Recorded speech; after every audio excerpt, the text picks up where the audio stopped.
Well, Chapter 3, learning about culturally and linguistically diverse children and families. Now, I know I critique this a lot, and I'm going to go again and say this is not Dr. Rojas's best work here because she's not sure where to go with it, and she only goes where she knows. And I've got some inputs on here, some things I think she really omits. So let's take a look here. Here's the objectives, difference between culture and diversity, and those are on the test. Not only what they are, but some examples of them. Examining one's own identity, and she's really big on this. Identify English language learners, dual language learners, and she does a fairly decent job of breaking those apart for you. The importance of cultural response and pedagogy, which is simply, what do we do about this? What do we do about the diversity? And then strategies for working with the CLD families. So here's my first thing with it is this diverse nation. And the text really doesn't go into this, but this is just a listing. What makes diversity? Family configurations, obviously, different ethnic groups. And here, this is the biggest one by far that maybe encompasses some of the others, but in your teaching, we don't do enough with this one because it's politically incorrect to talk about this. But this is the one that I think is underserved. Then different religions and this sexual orientation. And it seems like our schools are coming to grips with that a little bit. And then urban and rural settings. How those differences could be. But here, can I have another one? Here's the one I'd like to be able to do. I'm just going to put it right on here if you would let me. I'm just going to say irregular. And that is...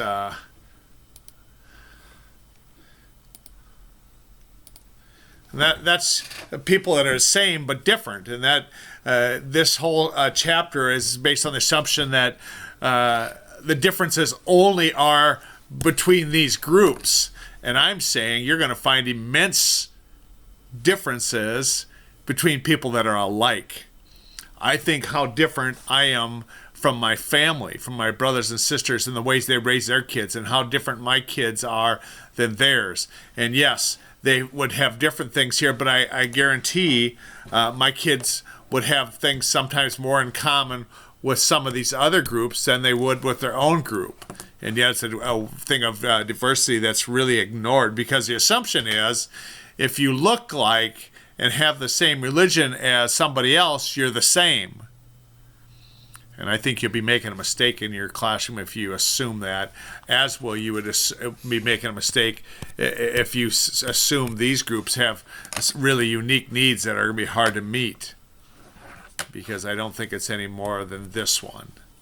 And you know that there's some real difference in a small school, and we have it in our family that one son that graduated with 2,400 kids in his high school, and another one that'll graduate with 120. Dramatically different school experiences, dramatically different cultures in those schools. But again, not a lot done with that here. So Dr. Rojas kind of jumps over that and just really goes on these other things. So let's take a look at the textbook here. So first of all, culture and diversity. And this is an understatement. Again, probably don't need to put this in the textbook. That we're very diverse due to family configurations, groups, backgrounds, religion. This very often term culture gets confused with diversity, and this is what breaks those out. And then that's what this is. Says here they are. Culture is learned values, shared system beliefs, attitudes. Things like this, I'm going to call these family things, and maybe these you would have a difference because of who you're with or who raises you. Okay, and so diversity is the difference in characteristics, qualities, traits, values, beliefs. Culture is the learned shared values, and there's questions on the test, so you got to have a grip with that.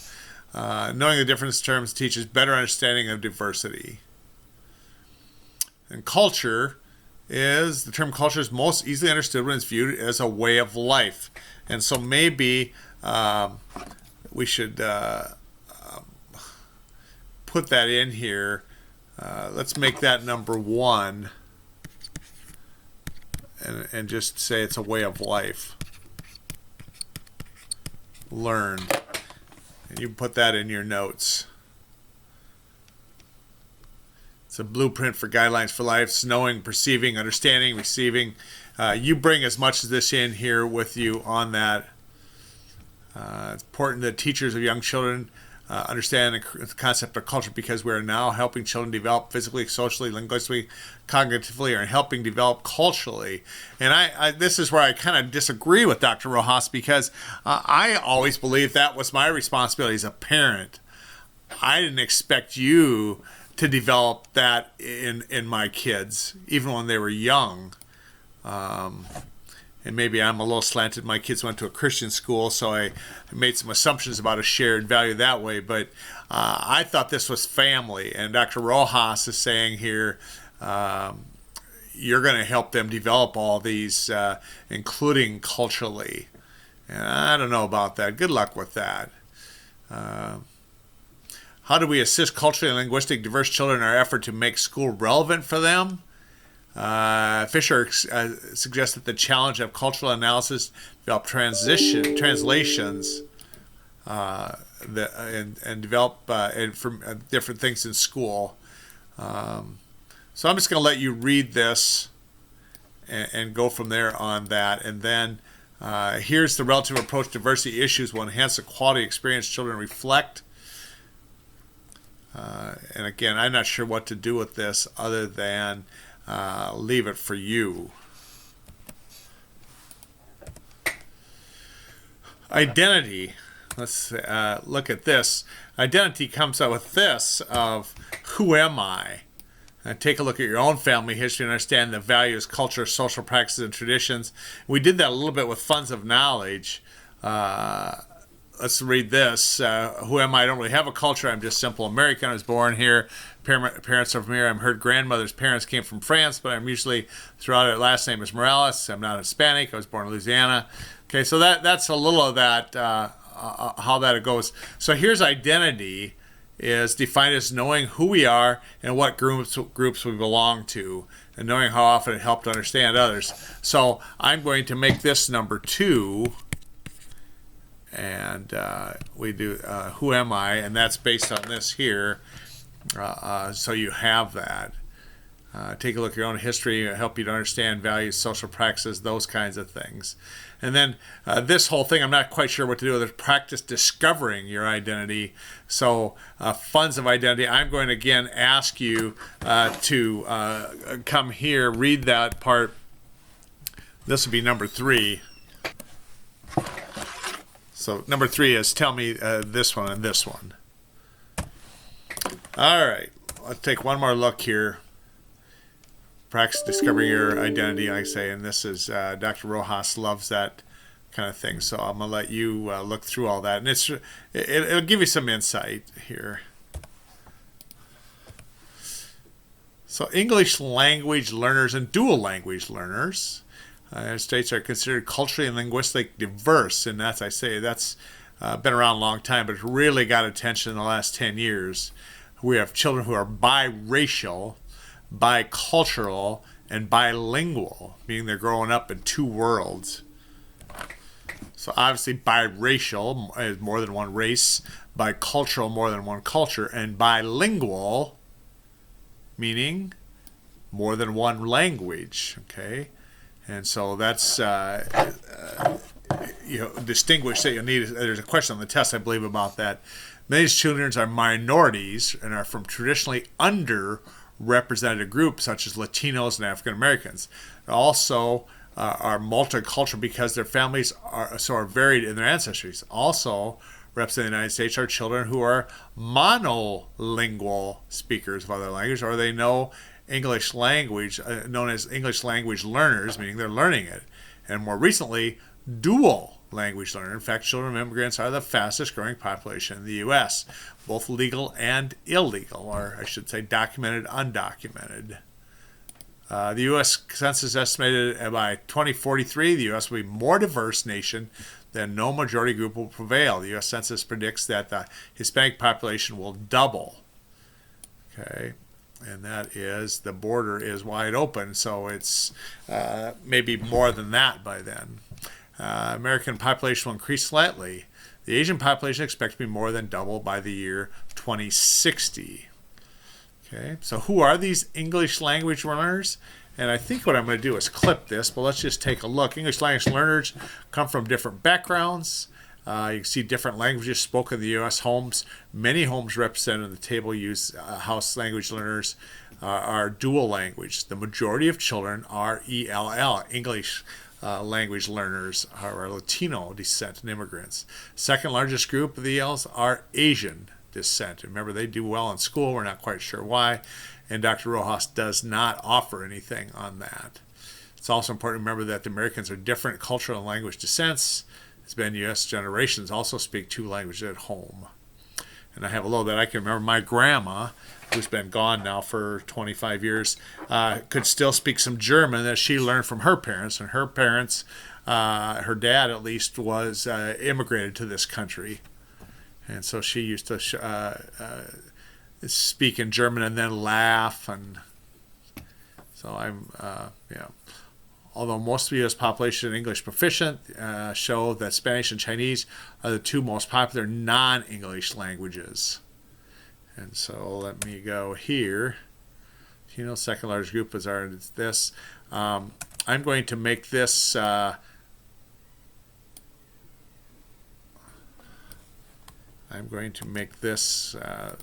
in here. I'm going to put it right here, and I'm going to make this number 4. And you'll put that as they're the second largest. I think we're on number 4, yes. Okay.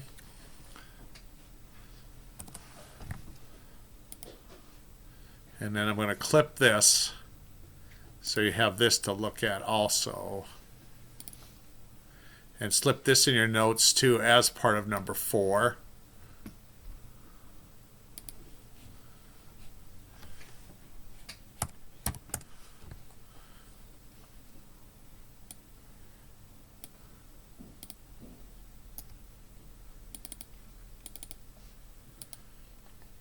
And it just takes you through these here from 2012 and the estimate, and that's all it is estimates of 60.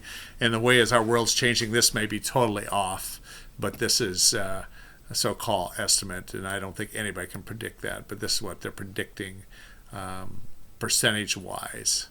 So you go ahead and put that in right here, right under number 4 there.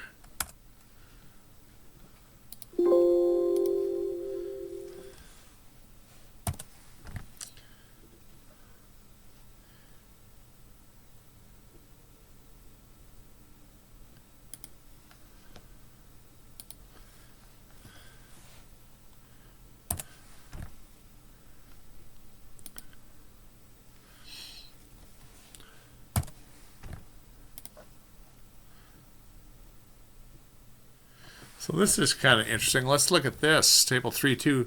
Detailed language spoken at home by English speaking ability for the population 5 years and over.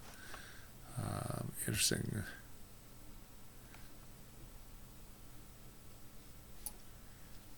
English speaking ability. Yeah, that's a big chart, and wouldn't you love to know how they pulled that together? Wow. It's impressive. I don't know what the value of this is, but I mean, it's got to be estimate. There's no way somebody could have figured this all out. Maybe it's all pulled from a census. Sampling error. Yeah, it's just samples, non-sampling definitions. So it's it's a big estimate, but it's a humongous chart for a textbook. I say, and I'm not sure the value of it, but it's impressive, number one, that somebody took the time to estimate all this, and two, put it in a textbook here. As teachers in this video, let me just go out here and have a look. It's a 5-minute video. Oh, NEA, that'll be interesting. I came to America when I was 3 years old. I came in kindergarten. I didn't know any. And so, hey, this is going to be good. I'm going to just give you this English language learners video. I'm going to just put this in here also, and it'll be right in your notes. And I'm going to put it below this. I'm going to shrink it down a little bit here for you so it fits. And then I'm going to grab it and put it in here, and then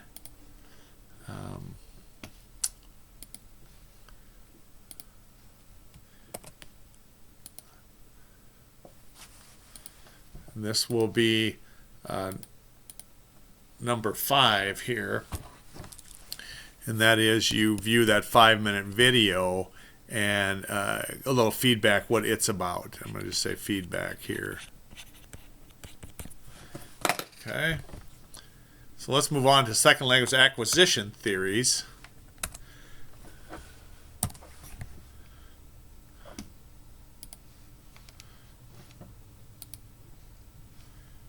Okay,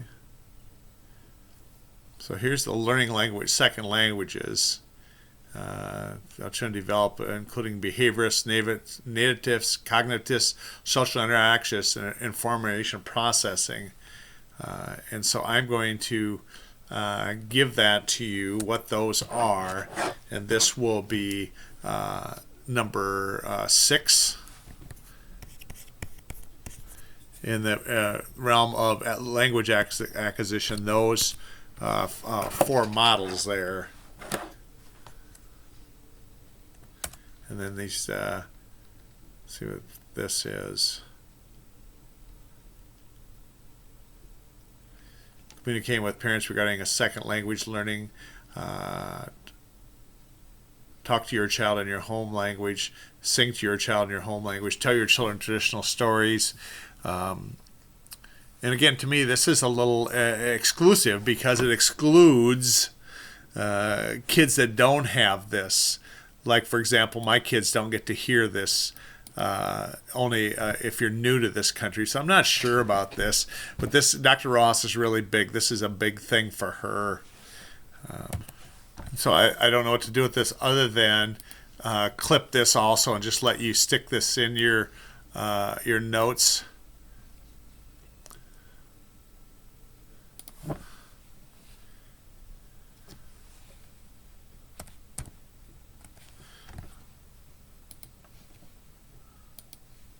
Okay, and why don't we put that right below this model here, because here's that model.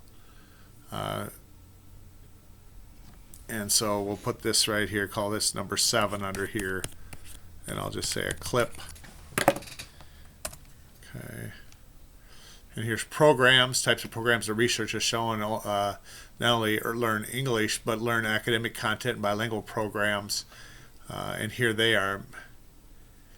And I'm going to clip that also. You get more clips this time.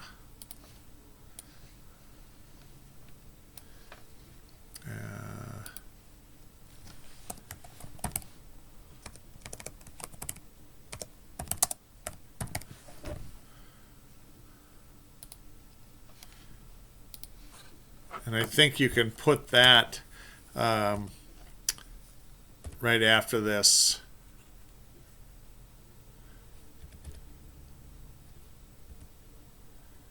How about right here after this? You have to get this in there.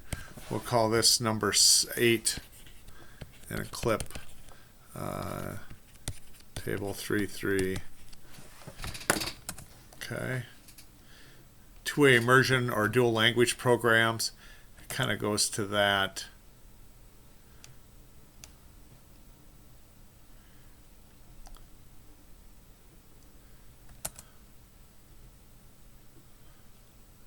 little trouble following this.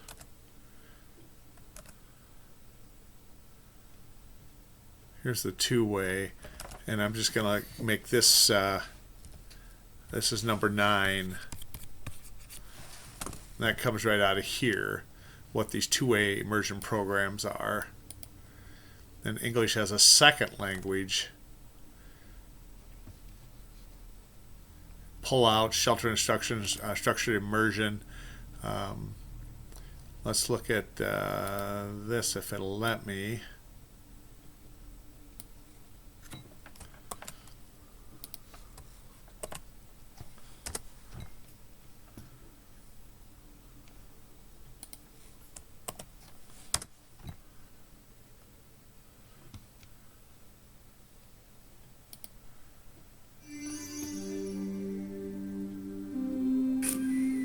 In 1972, Ch3lect, an organization working for the development of Latino youth,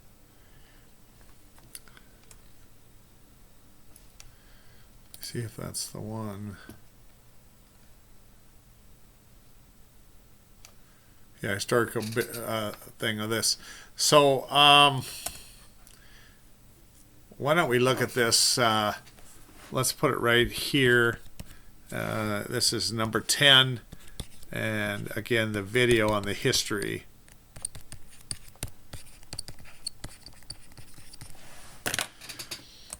And let me grab that so that I can make sure I include that for you.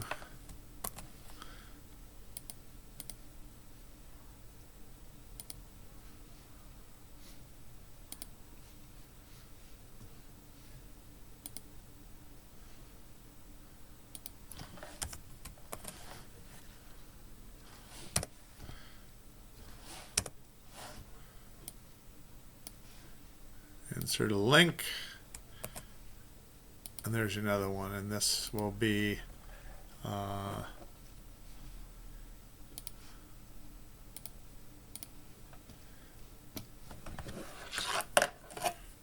there, video history.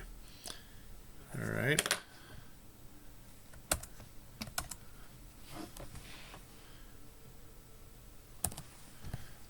Let's go back and have a look. Let me just get out of this. Okay. This bilingual education outlook.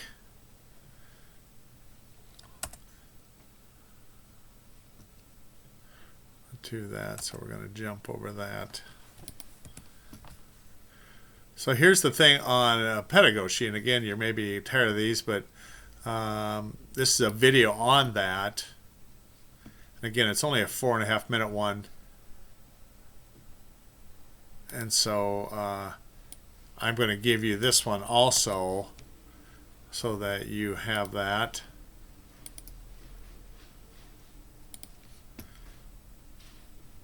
And I think sometimes the value is more than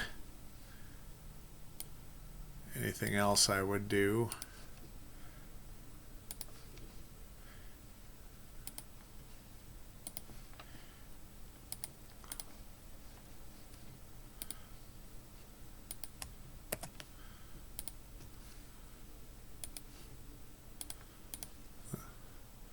There, and so we're going to call this number 11, where you simply view this 4-minute video and report on its value and what you know after that.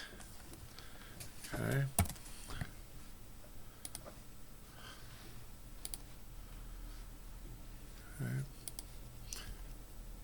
How is it? Is culturally responsive defined?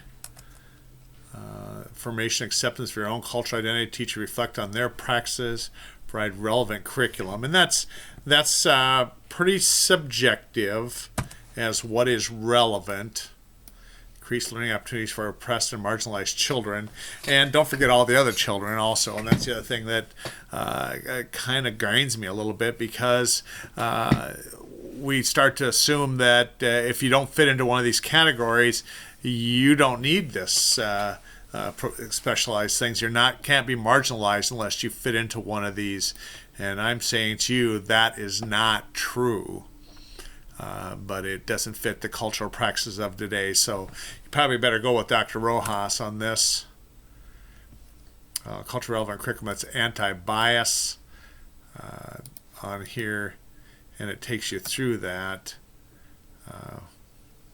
Practice culturally responsive teaching, foster effective communications. Here, that's what that all is. First, parents in the community. Here, incorporate funds of knowledge, practical response. And so here those are. So let's go ahead and we're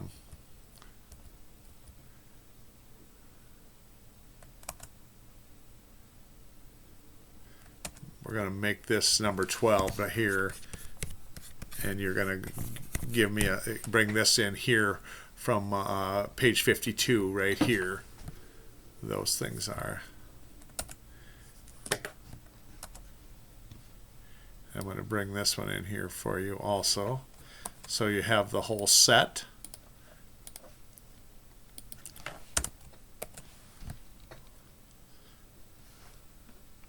And now you have all of them. And that one. And it comes from this right here. So there's your summary. Okay, so there you go. And hopefully this one isn't too bad. You'll be able to get through this one in a relative time. But you have 3 videos this time. Culturally, responding to kids culturally.